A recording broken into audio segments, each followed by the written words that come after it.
Boa tarde, senhoras e senhores, estimada audiência. Agradeço a todos pela sua presença, constante participação em nossos episódios do nosso projeto intitulado A História da Luz.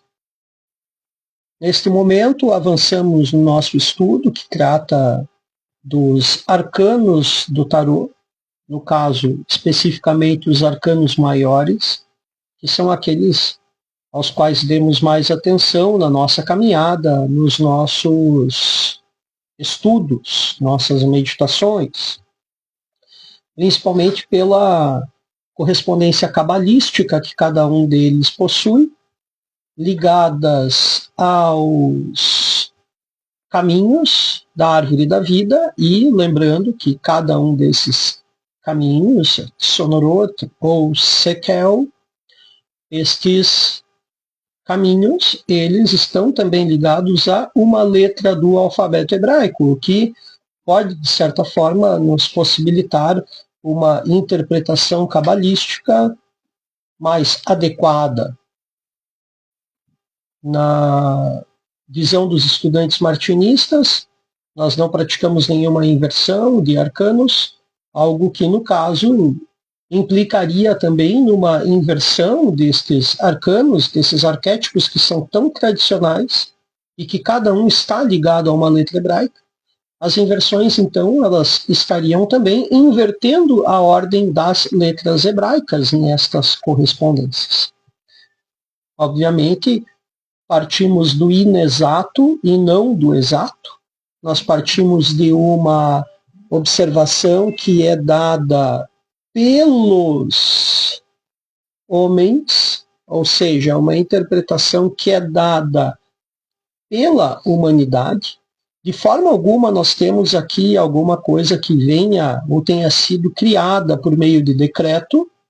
Mesmo a árvore da vida, nós partimos de interpretações que vêm por meio de escolas antiquíssimas, as quais, por meio daquilo que chamamos de tradicional, apresentam para nós essas visões que já são consagradas, ligadas a egrégoras, ou seja, que nos apresentam uma correspondência cabalística e tradicional.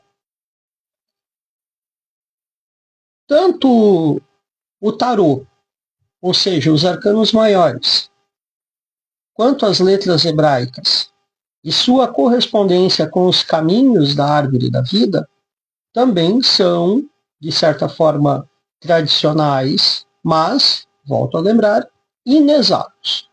De forma alguma nós temos um engessamento, um padrão, uma escola que apresente, ligado a outras escolas, correspondências exatas, relações idênticas a estes caminhos, o que chamamos de Sonorot, Senorot ou Sekel, depende da escola a qual nós observamos.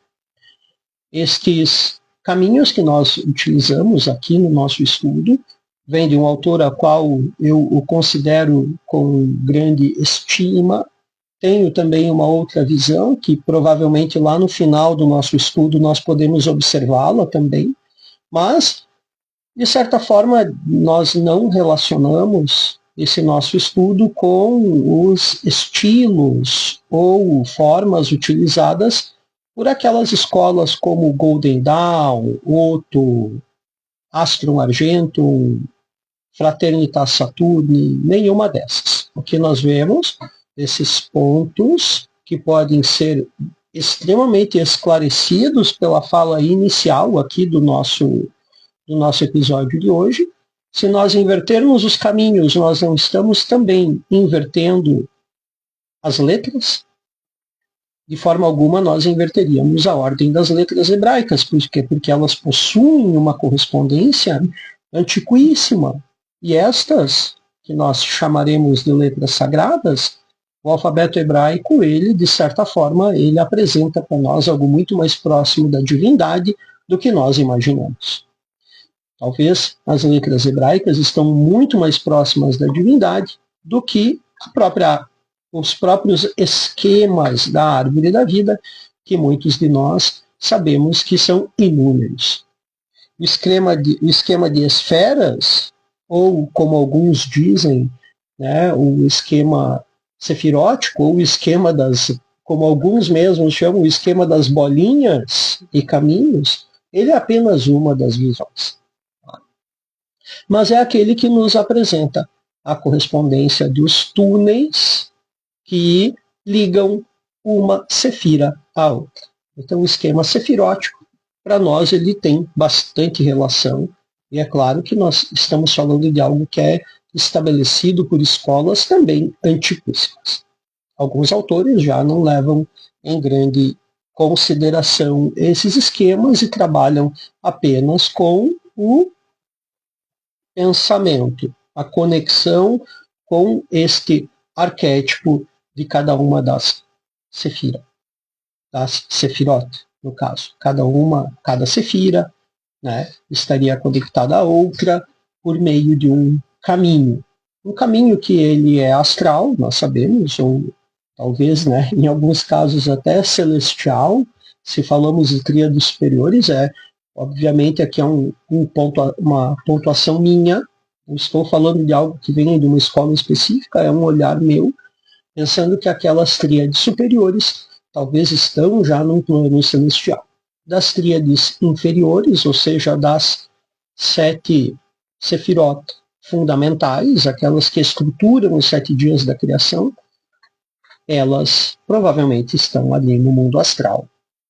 Bem, como de costume, após essa rápida introdução do nosso estudo atual, nós temos algumas palavras. Tivemos aí aqueles, conforme alguns falam, né, aquele que não se sentiu pelo menos um pouco emocionado no dia de ontem, ao saber que a nossa caríssima banda Black Sabbath fez a sua última apresentação.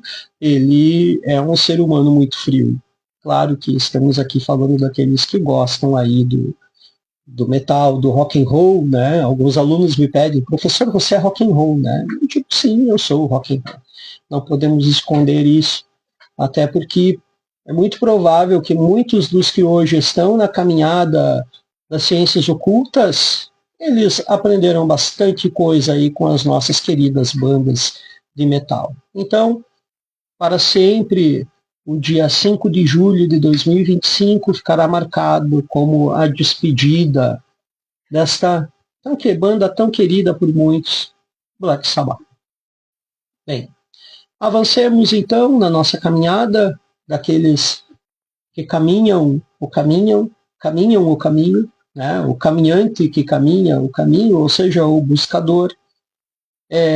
O nosso episódio de hoje, o arcano de hoje, ele apresenta algumas coisas bem relacionadas ao caminhar, a caminhada. E quem caminha a caminhada, além do caminhante, são aqueles que o acompanham. Aqueles, conforme falamos no episódio passado, do eremita, aquele que em determinado momento da sua caminhada, ele opta se ele vai subir o Nilo ou descer o Nilo. Muitos fizeram isso antes dele, e muitos ainda o farão depois dele. E é essa caminhada que pede a dedicação, ou pelo menos a disciplina, do conteúdo do arcano de hoje, que é o 10º arcano, no caso, a roda. Bem, esperamos que todos estejam aí em plena paz e justiça, que tenham tido ótimos estudos após o nosso último encontro. E avançamos então para a nossa prece de abertura, pedindo ao grande Deus, que é o Altíssimo, o grande arquiteto do universo, a Yeshua, o iniciado perfeito, que é o Cristo, a Rua Hakadosh, o sopro do Santo, que é o Espírito Santo. Pedimos a eles, e por meio de suas luzes, o auxílio, a presença do nosso muito caro arcanjo Micael, dos Beni Elohim, por meio de Elohim Tsabaot, a presença, o sempre presente e docílimo nosso companheiro Anauel, que possibilite que nosso estudo seja feito na senda justa que medeia entre Jaquim e Boss. Que assim seja. Bem,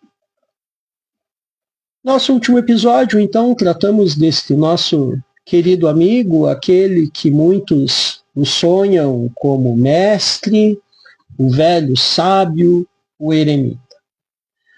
Os símbolos presentes nele, além de sua sabedoria apresentada por meio desta sua face, que apresenta muito conhecimento,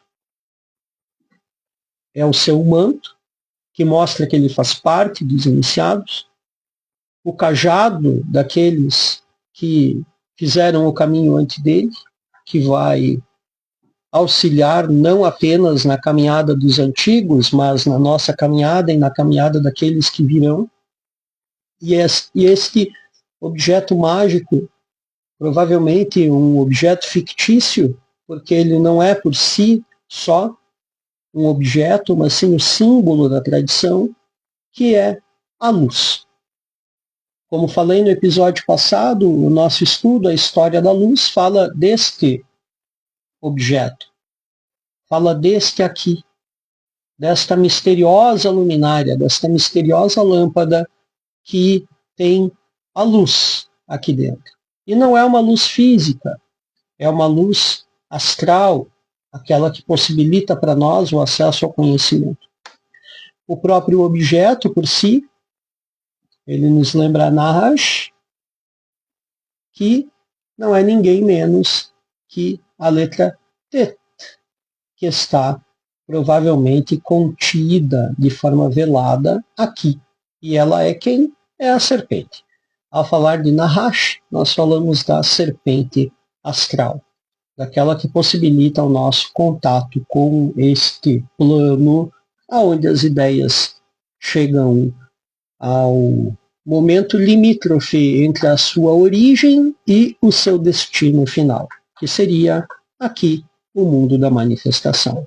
É essa serpente astral, que ela está contida em todos os arquétipos do tarô, é ela que auxilia a cada um plasmar aquilo que está ao alcance da sua vontade, como diria o nosso mestre do passado, Stanislas de Guarda. Bem, este arquétipo, como dito, está ligado então a esta letra Tet, que é aquela letra relacionada ao signo zodiacal de Leão e que é o dom do ouvir. E esta é a serpente. Poderíamos identificar, como a sua cabeça, este iode aqui como a sua cabeça, o corpo e a cauda. E o caminho que se apresenta para nós é este caminho aqui que está entre Chokmah e Tiferet. Este caminho que conduz da sabedoria até a compaixão. Então, imaginemos aqui esta nossa questão do zelo, que é a palavra-chave que nós atribuímos a este arcano. Bem, então, avancemos para o arcano de hoje, que é a roda da fortuna, o arcano 10. Habitualmente, nós nos dedicamos à leitura objetiva da lâmina e depois partimos para o contexto, principalmente o contexto ligado à palavra-chave, e, por fim, a leitura subjetiva dessa imagem. Aqueles que gostam aí da interpretação de obras de arte entendem muito bem essa situação dos olhares. Inicialmente o olhar objetivo, depois o olhar subjetivo, antes de tecer qualquer crítica em relação ao contexto da obra. E nos damos ao mesmo olhar aqui com os arcanos do tarô, os arcanos maiores. E a roda, ela apresenta para nós símbolos muito coerentes. Talvez o próprio símbolo, na minha visão, o próprio símbolo do tarô é este arcano. Avancemos. Então, a roda da fortuna. A imagem é múltipla. Temos 3 elementos presentes aqui, além da óbvia estrutura da roda. E são a esfinge com a espada na mão, o homem animalizado e o animal humanizado.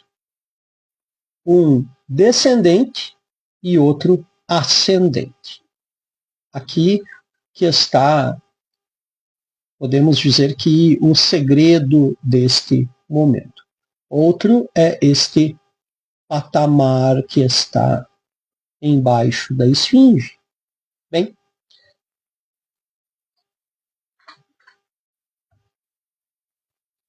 a roda apresenta para nossa vida, para nós, em nossa vida, no caso, a possibilidade de desvendar o segredo da esfinge.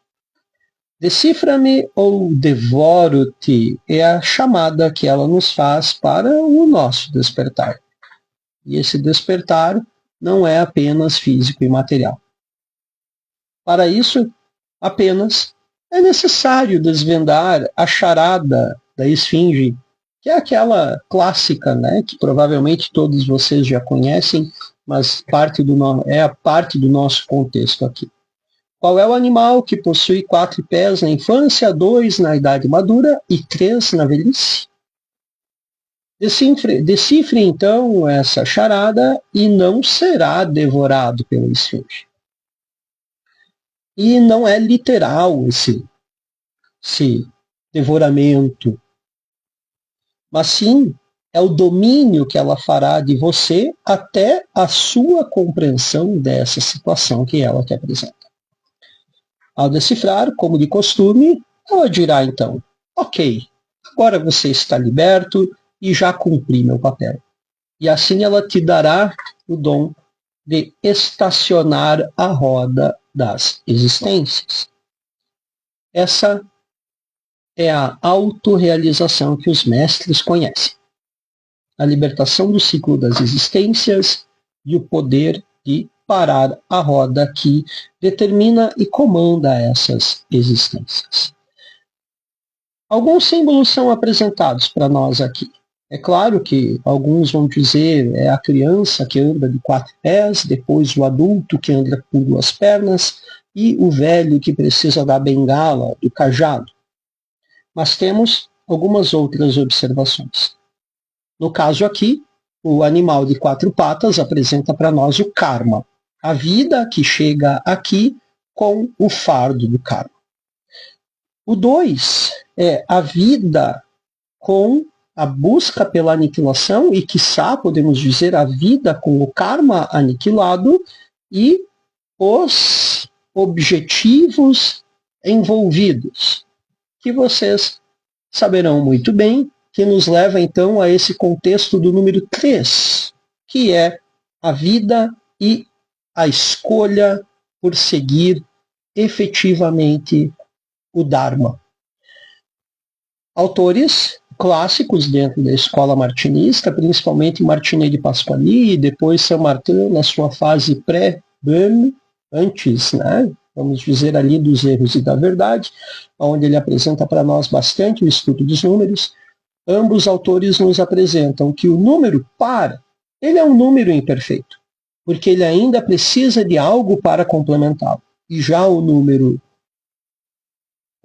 ímpar é um número realizado.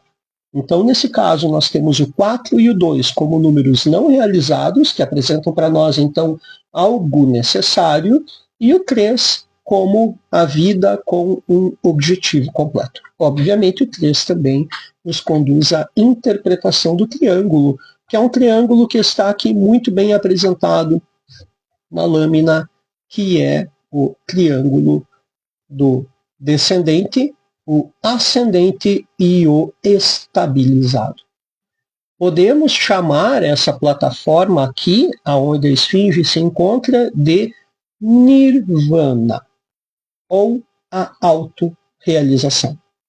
Aquele caminho completo, onde você mesmo desvendando o segredo da esfinge, você se torna uma esfinge por completo.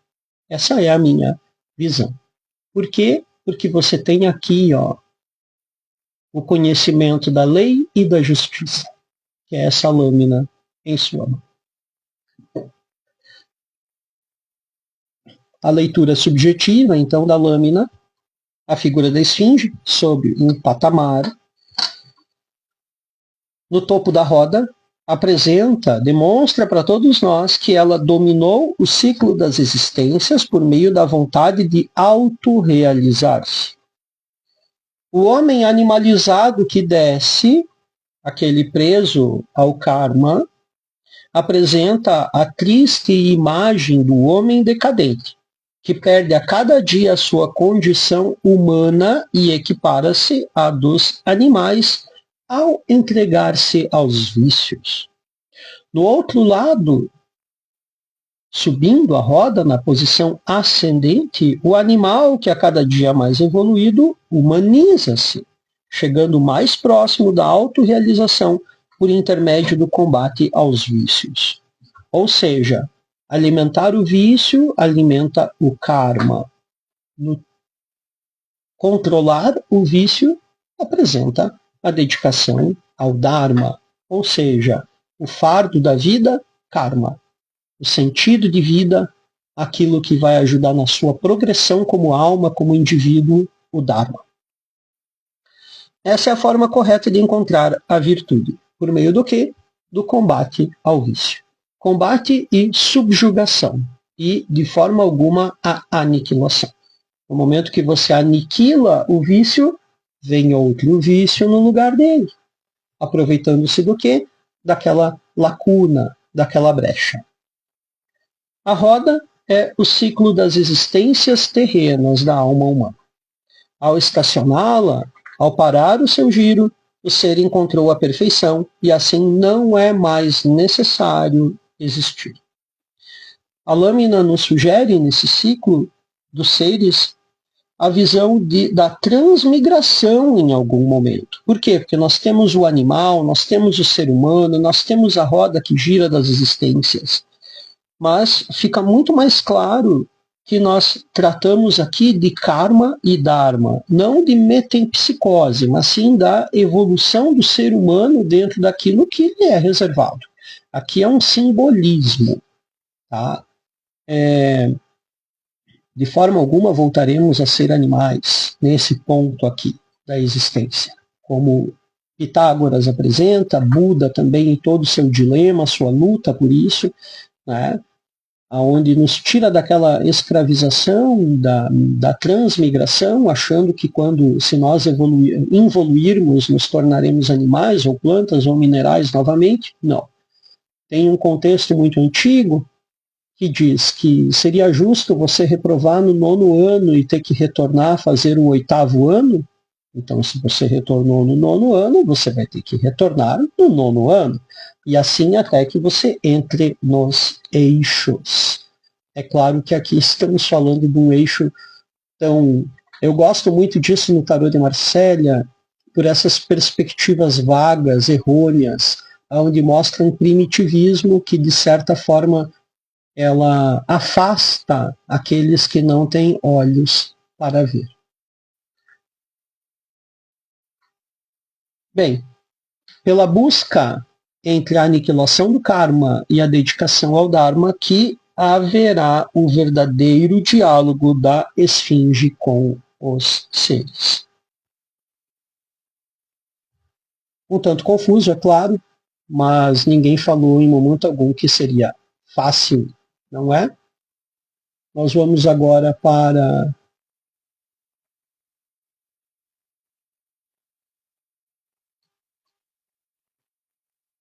esta letra, que é a letra do momento, que nós estudaremos, Yod. Yod, ela representa a mão, aquela mão que deposita suas bênçãos. É claro que não é fácil enxergar a mão aqui, mas depois do momento que você vê aquela mão caída, você percebe que é aquela mão que deposita as bênçãos e faz o trabalho, plasma a obra. Então, eis a 10ª letra do alfabeto hebraico, o Yod. Yod é a célula geradora de todas as letras. Sua forma simples e peculiar dentro da escrita hebraica é perfeitamente ligada aos seus significados, à mão e ao trabalho. A mão que desenha a letra, o trabalho que se faz aqui ao plasmar cada um desses objetivos, que são, né, as questões que nos apresentam as ações dentro de todo o alfabeto hebraico. Ficando dúvidas, é só vocês retornarem os outros vídeos, ou mesmo no início desse vídeo, onde eu apresento lá na letra Tet, um Yod, que seria a cabeça da serpente. Todas as outras letras, elas são feitas a partir de Yod. Quando você se dedica, por exemplo, ao desenho da letra hebraica, você sempre pensa num Yod, alongado, curto, truncado, continuado, é sempre assim que se desenha a letra hebraica. Avançando então, sua forma representa iconograficamente a mão do Criador, que fez tudo. Seu dom de letra simples, atribuído ao signo zodiacal de Virgem, é o trabalho. Agora explica muita coisa, né, gente? A mão que realiza o trabalho de nutrir sua alma, combatendo os vícios e desvendando assim o segredo da esfinge, que é o da realidade da natureza humana. O elemento é o elemento terra. Essa realidade na natureza humana, podemos francamente dizer que é a dedicação plena ao seu Dharma. Quando você se dedica ao seu sentido de vida, muitas coisas mudam na caminhada. Elifas nos diz na introdução do seu dogma e ritual que, por meio do Yod, se conhece as leis do movimento perpétuo e ele tem o poder de demonstrar a quadratura do círculo, ou seja, o segredo dos segredos. O caminho que se apresenta para nós, deixa eu só limpar aqui o que eu esbocei anteriormente na explicação do arcano, o caminho é aquele que vai de Binah agora até Tiferet. Antes foi de Rochma a Tiferet, agora temos de Binah a Tiferet. A autorrealização por meio do quê? Do caminho que nos conduz da inteligência até a compaixão. Podemos ver ali o punho cerrado, clausa pugnus, ou seja, punho fechado para que as coisas tenham a clara objetivação, pois estamos falando do quê? Da autorrealização. É fácil? Não é. Ninguém falou que seria, não é? Bem,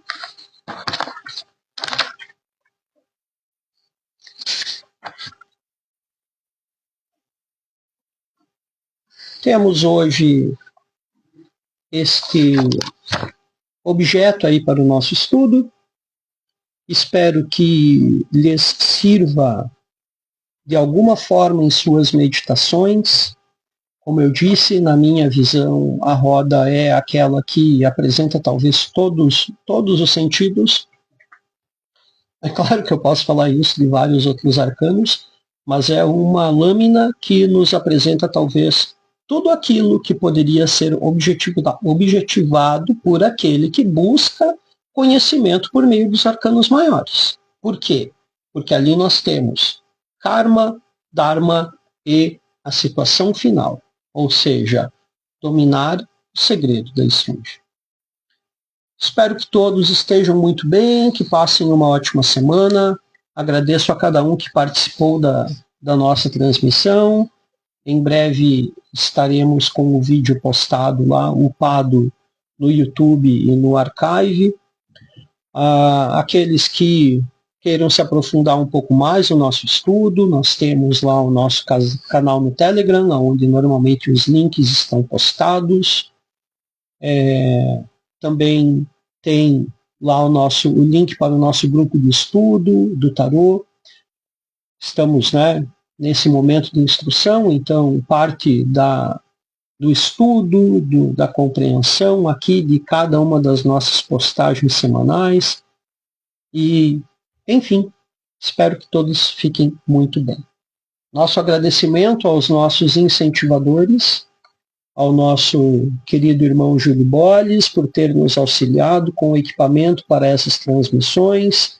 Ele tem o seu estúdio para produção de maquetes eletrônicas, um arquiteto que tem um trabalho notável aí, principalmente com essas obras de arte que ele faz por meio das maquetes eletrônicas, que podemos dizer que são algo muito específico e único. Vocês encontram ele lá no @artaxvis. Depois eu posto ali os endereços, os links, para vocês conferirem o trabalho dele. Ao nosso mestre, irmão mais velho de caminhada, Nelson Real Júnior, agradecemos por ter nos dado a permissão do uso dos arquivos das letras sagradas para a nossa transmissão. No Instagram, o seu perfil não é ativo, né? Está lá no Nelson, no Real Júnior Fotos, mas vocês o encontram com um material bem interessante lá no YouTube, no Real-ECC, Real Escola de Cabala Cristã. Vocês o encontram lá. Também postarei o link lá no YouTube, terá o link do trabalho dele. Aos nossos irmãos da Societas Incógnita, pelo seu apoio metafísico, esses estão por aí, ocultos, silenciosos. Agradeço mesmo sempre pela presença, participação e auxílio metafísico, como eu acabo de dizer. E um especial abraço ao nosso irmão, querido fráter, Leonardo Dávila, da Tetra de Edições. Confiram todos o seu atual lançamento, da maestria da obra alquímica de Geber, uma tradução única na língua portuguesa, uma edição limitadíssima. Tá? Procurem ele lá no @Tetra de Edições. Então, era isso, gente. Muito obrigado, que fiquem todos no bem. Dúvidas, críticas, sugestões, estamos sempre todos aí muito abertos, né? Talvez esse conteúdo não agrade a todos, mas estamos buscando fazê-lo da melhor forma possível, pelo menos que fique o registro desses estudos para o acesso daqueles que quiserem. Não quiser, não acessa, não estude. Feito? Obrigado, gente. Fiquemos todos no bem e até a próxima.